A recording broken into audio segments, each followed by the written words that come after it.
আমাদের কিন্তু গায়ের জোর ক্ষমতায় আসার অথবা ভোট জয় করার কোনো সুযোগ নাই।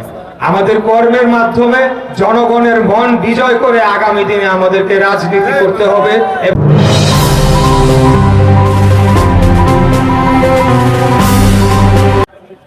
উপস্থিত আছেন লালমনিরহাট জেলা বিএনপির সকল অঙ্গ সহযোগী সংগঠন এবং সবাইকে আসসালামু আলাইকুম।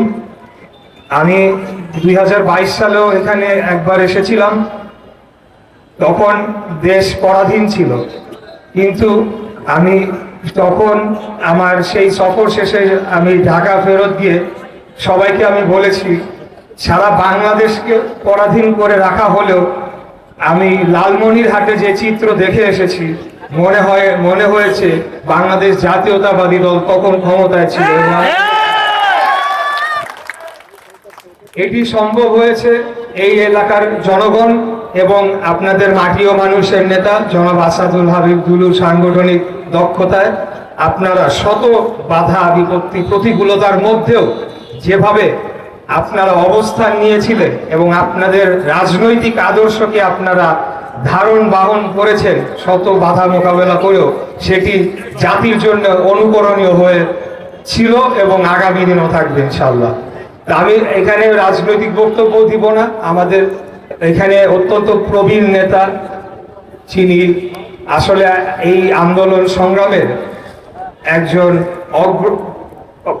অগ্রভাগে থেকে আমাদেরকে নেতৃত্ব দিয়েছেন, সাহস জুগিয়েছেন। আমি শুধু আপনাদের উদ্দেশ্যে যেটি বলতে চাই, বিশেষ করে এখানে উপস্থিত যারা স্থানীয় জনগণ, এই এলাকার মানুষ আপনারা উপস্থিত হয়েছেন, আমরা বাংলাদেশ জাতীয়তাবাদী দল জনগণের জন্য রাজনীতি করি, দেশের জন্য রাজনীতি করি, বাংলাদেশের স্বাধীনতা সার্বভৌমত্ব রক্ষার জন্য রাজনীতি করি এবং সেই লড়াই আমরা 16 বছর ধরে করার পরে অবশেষে ছাত্র জনতার যে অভ্যুত্থান ঘটে, তার মাধ্যমে স্বৈরাচারের পতন হয়। কিন্তু আমাদের লড়াই শেষ হয়ে যায় নাই।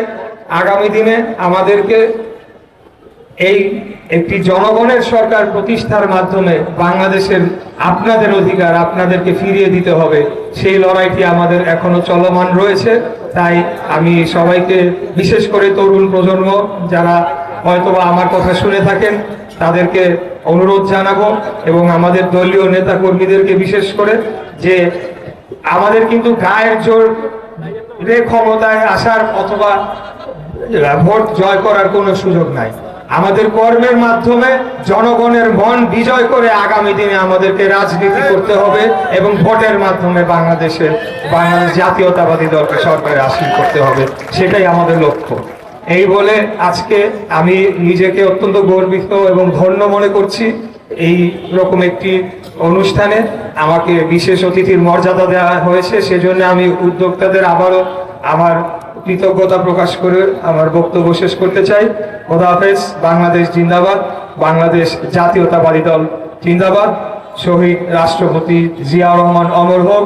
আমাদের নেত্রী দেশনেত্রী বেগম খালেদা জিয়ার দীর্ঘায়ু কামনা করে সকলের কাছে দোয়া আবেদন জানাচ্ছি এবং আমাদের প্রাণপ্রিয় নেতা, আগামীর ভবিষ্যৎ, আমাদের পথপ্রদর্শক, আমাদের অভিভাবক, অনেক উপাধি দেওয়া যেতে পারে, কিন্তু উনি চান না।